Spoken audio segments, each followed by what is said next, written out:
Olá, eu sou o pastor Wellington Rocha e esse é o programa Caminho da Vida, um programa da Igreja Evangélica Assembleia de Deus, da Rua Costa Gomes, número 1480, Rio Verde, Goiás.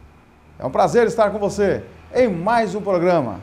Seja tremendamente abençoado por Deus no dia de hoje. Participe de nossos cultos. Domingo às 8h30, Escola Bíblica Dominical. Às 19 horas, culto evangelístico. Vamos evangelizar, vamos ministrar Deus na vida dessas pessoas, para que eles possam escapar do inferno, porque Jesus está voltando. Terça-feira, culto da família. Quinta-feira, culto da bênção. Se você está passando por lutas, por dificuldade, não desista. Não desista. Participe das programações em nossas congregações, todos os domingos, quartas e sextas-feiras. Onde você estiver, na faculdade, no seu serviço, na rua, onde quer que você esteja, seja fiel a Deus.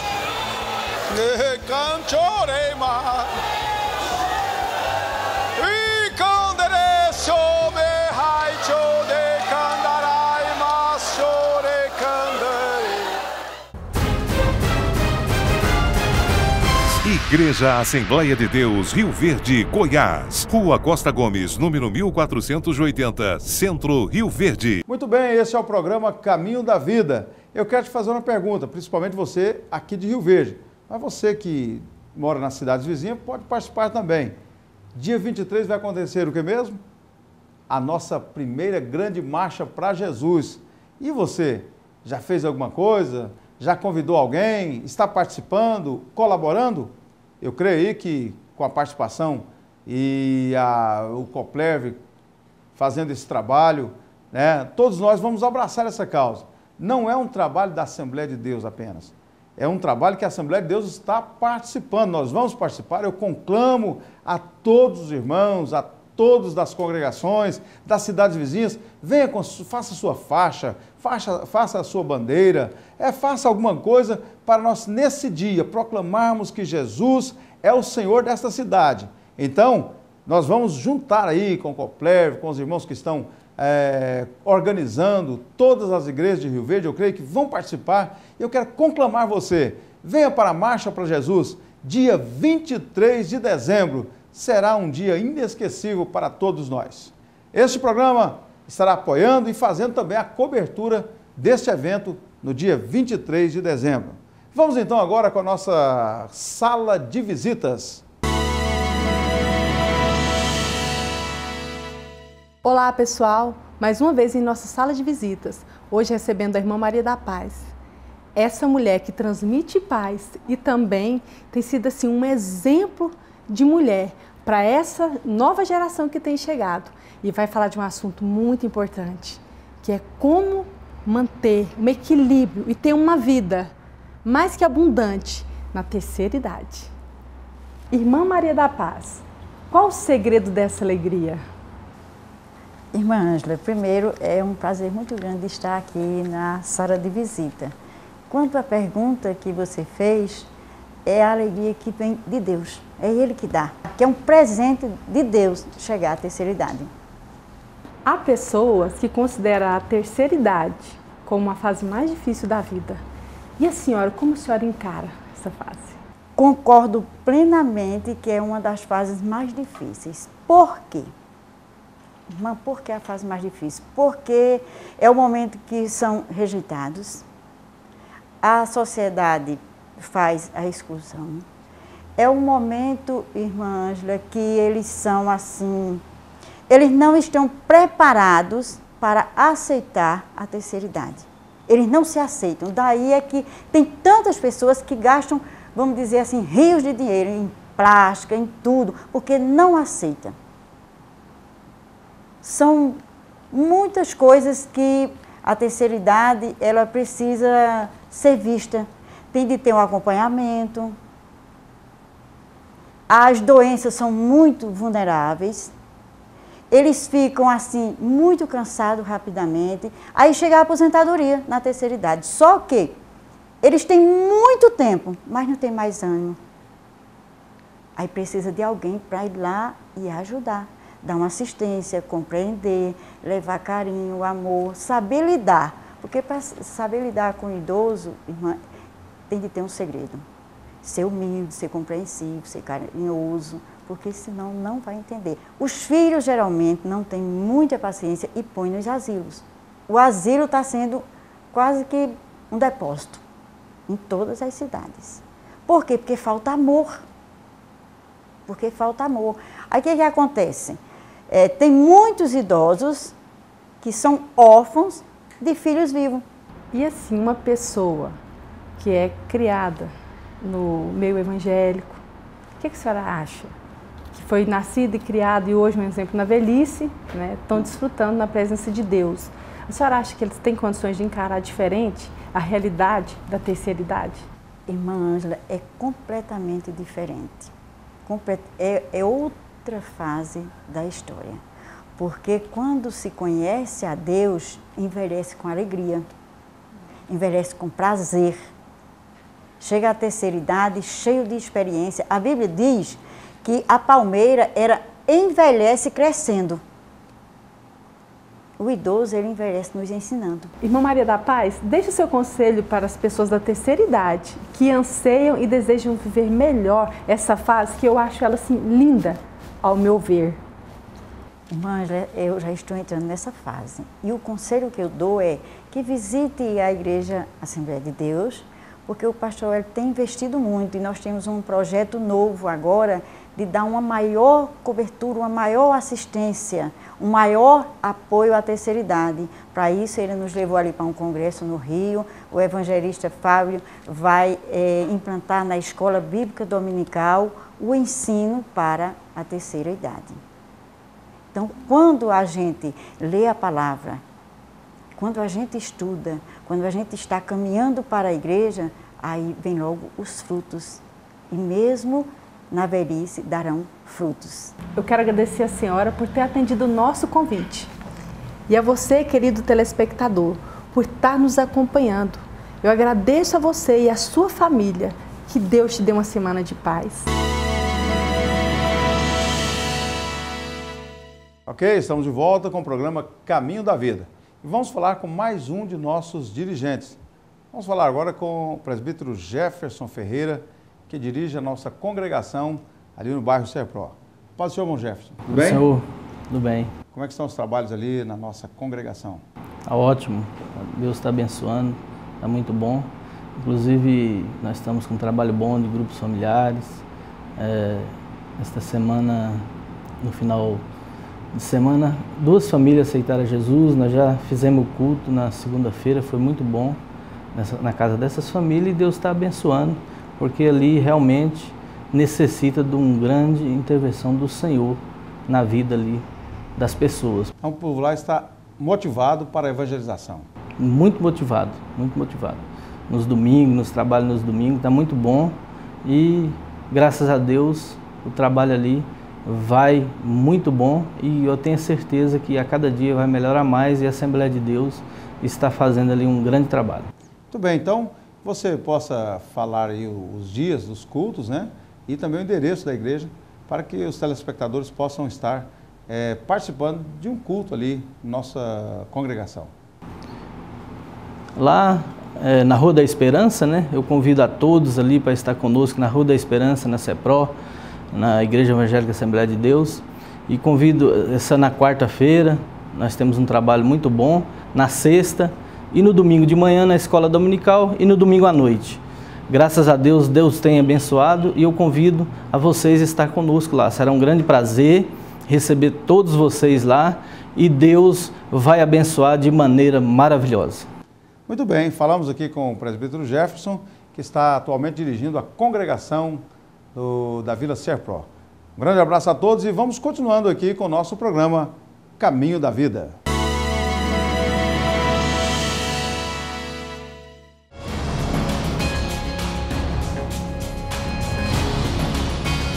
Ajude a manter este programa no ar, enviando sua oferta para Banco Bradesco, agência 3290, conta corrente 39888 dígito 8. E esse avivamento que nós estamos anunciando, que está chegando em nossa nação, está chegando no estado de Goiás, está chegando na cidade de Rio Verde, este avivamento vai varrer este ambiente. Ou Caixa Econômica Federal, agência 0566, conta poupança 118016, dígito 9, operação 013. Minha vida teve uma mudança de 100%, né? E hoje eu sou muito feliz, porque a minha vida foi totalmente mudada. Seja um mantenedor deste programa, Caminho da Vida, levando uma mensagem de fé e esperança para o seu coração.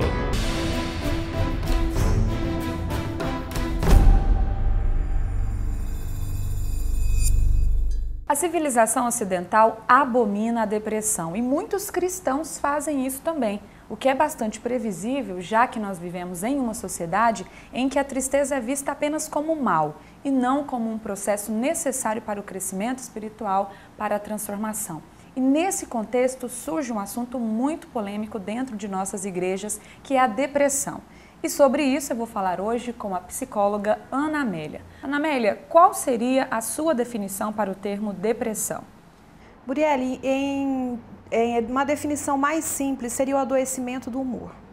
O humor é aquilo que controla a nossa felicidade, a nossa alegria, o nosso bem-estar, a vontade que nós temos em realizar determinadas tarefas, o prazer que nós sentimos em realizar essas tarefas. Então, em termos mais simples, a depressão seria o adoecimento deste humor. E quais são os sintomas para que os telespectadores possam possivelmente detectar a ocorrência de depressão? Quais são os sintomas mais comuns da doença? Olha, isso é bastante interessante a gente conversar, porque existe um estado de se sentir deprimido e realmente ter uma patologia como a depressão. Então é interessante a gente pontuar, existem vários sintomas, porém esses sintomas, eles precisam ter uma duração de tempo para que a pessoa também seja diagnosticada como uma depressão enquanto patologia. Então, são vários fatores, perda de sono ou aumento dele, perda de apetite, falta de interesse em atividades que anteriormente a pessoa tinha interesses, crises de choro, crises de irritabilidade, nervosismo, perda das vezes da atenção, da percepção, a pessoa fica com aquele raciocínio mais lento, entre outros fatores, né? A gente tem vários critérios para se diagnosticar uma depressão. A falta de vontade, digamos assim, é o que mais se caracteriza. A pessoa perde completamente a vontade de fazer algo, aquilo que anteriormente ela fazia e sentia prazer, então ela não consegue mais fazer e isso vai trazendo outras consequências como sintomas. Porém, eu ressalto mais uma vez, esses sintomas, eles têm que perdurar por um determinado tempo, porque às vezes a gente passa por dificuldades, por problemas, que a gente tem todos esses sintomas de uma vez, mas hoje eu estou me sentindo assim. São dias maus. Amanhã eu posso não estar, não quer dizer que eu esteja com uma depressão. E quais seriam as causas para que a pessoa chegue a esse estado que você mencionou? Olha, uma das causas mais estudadas é a questão genética. Vários estudos mostram que a probabilidade genética, então se tem pais, avós que passaram por episódios depressivos, consequentemente o indivíduo tem uma condição de desenvolver essa doença maior. Porém, Muriele, existem estudos que falam que cerca de 12% da população mundial tem ou terá um episódio depressivo, pelo menos durante a vida, que necessite de um tratamento terapêutico. Então, tem a questão genética, tem a questão ambiental, né? O ambiente em que esse indivíduo está inserido, as dificuldades, tem a questão como ele absorve tudo ao seu redor, a questão das crenças negativas, disfuncionais, a visão distorcida que esse indivíduo pode ter de si, do mundo, do futuro, das pessoas que estão em volta. Então, acho que não teria uma causa apenas, mas são inúmeros fatores que levam ao desencadeamento dos sintomas e, consequentemente, ao episódio depressivo. Agora, um detalhe muito importante para você, telespectador. Você, Ana Amélia, citou uma estatística em que 12% da população tem ou terá depressão. Vale ressaltar que entre esses 12% também está o público cristão, não é isso? Com certeza, Muriele, a gente não é diferente de ninguém. Somos seres humanos, Deus nos constituiu com psique, com emoções, com sentimentos, como qualquer outro ser humano. Somos inseridos em uma família, em um ambiente, quer seja ele um ambiente ansioso, um ambiente sadio, ou as situações em que nós passamos no decorrer da nossa vida, da nossa formação, do nosso caráter, da personalidade. Então, tudo isso, na soma, tem uma influência para desencadear uma doença. E como a família e a igreja podem juntas ajudar a pessoa que está passando pelo problema da depressão? Olha, Muriel, um termo que eu acho muito interessante, eu acho que define tudo: acolher. Porque o doente, ele não está daquela forma porque ele quer. Muito obrigada à psicóloga Ana Amélia pela sua participação. E você, telespectador, entenda que a depressão patológica levou Judas a se enforcar, mas por outro lado, a tristeza promovida por Deus levou Pedro a pregar e 3.000 almas se converterem ao Senhor. AD Studio, o melhor estúdio em gravação de CD do estado de Goiás. Equipamentos de última geração, Mac Pro, Pro Tools HD, C24 e toda a linha de equipamentos de última geração em gravação de CD. E mais, os melhores músicos para toda a linha de gravação em estúdio. Grave o CD dos seus sonhos no melhor estúdio de Goiás. AD Studio, melhor para quem canta, excelente para quem ouve. Agora no programa Caminho da Vida, vamos ao momento da Palavra de Deus. Querido telespectador, você já deve ter ouvido alguém dizer que Jesus Cristo ressuscitou. Para nós cristãos, trata-se de um dos fatos mais importantes da Bíblia.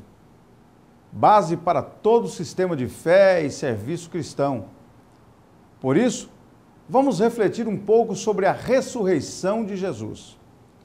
Antes de continuarmos, leamos o seguinte texto bíblico, 1 Coríntios, capítulo 15, verso 3 e 4, e 12 e 14. Porque primeiramente vos entreguei o que também recebi, que Cristo morreu por nossos pecados, segundo as Escrituras, e que foi sepultado e que ressuscitou ao terceiro dia, segundo as Escrituras. Verso 12. Ora, se prega que Cristo ressuscitou dentre os mortos, como dizem alguns dentre vós que não há ressurreição dos mortos? E se não há ressurreição dos mortos, também Cristo não ressuscitou.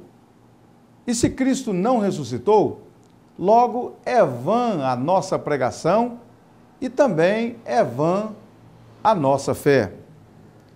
Por muito tempo, os incrédulos tentaram desmentir a pessoa do Senhor Jesus como um personagem histórico, real e autêntico. Mas, após se depararem com os fatos históricos e com as comprovações arqueológicas, deixaram de atacar a historicidade de Jesus e passaram a tentar depreciar os eventos relacionados à sua vida terrena, relegando-os a meras invenções ou, no mínimo, exageros fantasiosos. E o mais atacado e atingido foi o fato da ressurreição. A ressurreição coroou de glória e excelência o ministério e vida do Senhor Jesus Cristo na terra, autenticando-o como divino Salvador e Senhor, Filho do Deus Altíssimo. E os inimigos do Evangelho sabem que, destruindo o fato da ressurreição, destruiriam toda a estrutura do Evangelho. O apóstolo Paulo, no texto que lemos hoje, disse: e se Cristo não ressuscitou, logo é vã a nossa pregação, e também é vã a vossa fé. Quer dizer, destruindo-se o alicerce da ressurreição, toda a proclamação do Evangelho, bem como a fé dos cristãos, seriam consequentemente destruídos. Então, o sistema chamado cristianismo teria que necessariamente deixar de existir, ou seria tratado justamente como uma mitologia ou um complexo de fábulas. Por conseguinte, se faz necessário refletirmos sobre esse acontecimento tão importante e tão fundamental para a fé que professamos e proclamamos. Vamos pensar sobre alguns pontos importantes. Primeiro, Jesus é comprovadamente histórico. Basta o mínimo de esforço para pesquisar em tratados históricos para descobrir que ninguém que mereça crédito se aventura a contestar que existiu um judeu nascido em Belém há cerca de 2000 anos atrás, criado em Nazaré da Galileia, mestre e profeta, que atuou por 3 anos e meio na Palestina, condenado e morto sob Pôncio Pilatos em Jerusalém. Veja que estamos tratando de um personagem cuja realidade não é proclamada apenas na Bíblia Sagrada, o que para mim é suficiente, mas também é corroborada pela história. Segundo, sua morte igualmente encontra-se em relatos históricos de personagens da política, sociedade e cultura do primeiro século. Eis um trecho de um escrito do famoso historiador judeu Flávio Joséfo, que viveu no primeiro século da era cristã, de 37 a 100 anos depois de Cristo. Em seu livro Antiguidades Judaicas, livro 18, parágrafos 63 e 64, escrito em 93 depois de Cristo.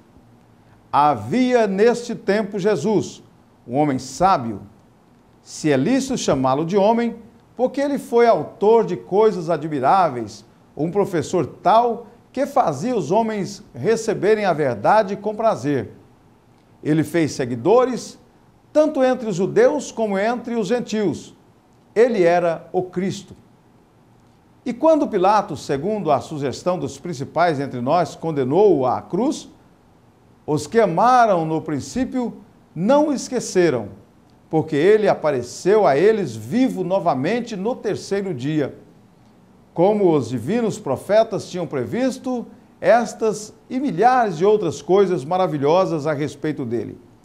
E a tribo dos cristãos, assim chamados por causa dele, não está extinta até hoje. Eis aí um historiador de um povo que foi hostil a Jesus e que, mesmo não aceitando seus ensinamentos, testemunhou sua existência e importância. Em terceiro lugar, o túmulo.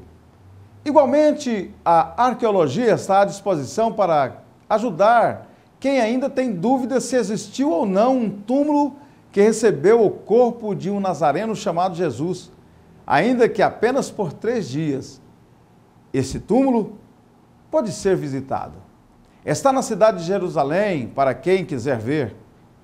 Como já disse, para mim a Bíblia é suficiente, mas para os duvidosos ou incrédulos, Deus conservou fatos e lugares históricos para que os mesmos vencessem suas dúvidas e preconceitos e, pela razão, enxergassem a veracidade da fé bíblica e cristã. Agora que temos o homem, sua morte e o túmulo, vamos para o ponto principal. 4º ponto, a ressurreição. A Bíblia declara, os cristãos creem, professam e proclamam, Jesus ressuscitou. O túmulo está vazio.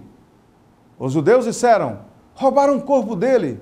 Mas como os discípulos, que estavam totalmente aterrorizados e haviam inclusive fugido com medo dos judeus, enfrentariam um destacamento romano para roubar o corpo de Jesus?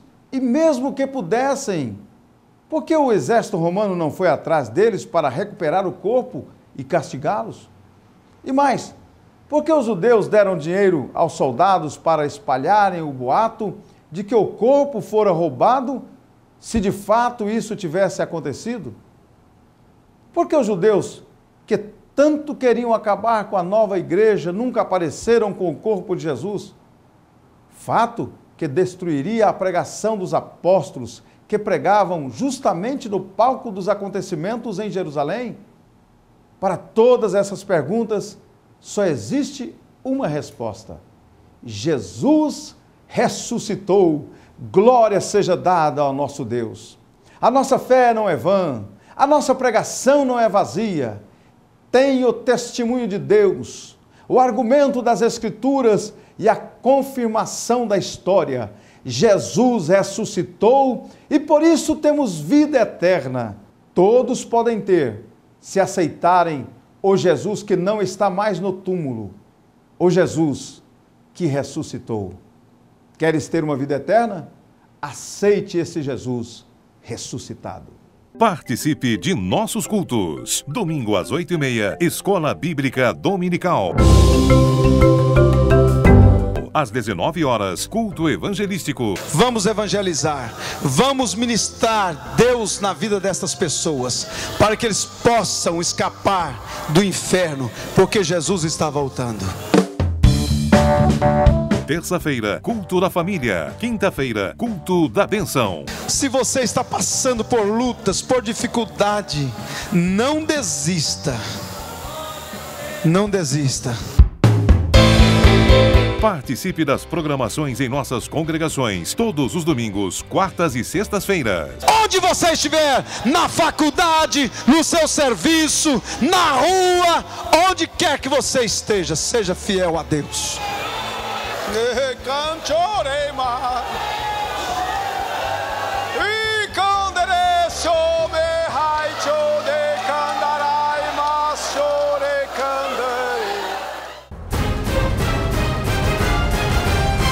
Igreja Assembleia de Deus, Rio Verde, Goiás. Rua Costa Gomes, número 1480, Centro, Rio Verde. Eu espero você em nosso templo sede, a Rua Costa Gomes, número 1480, na Igreja Assembleia de Deus.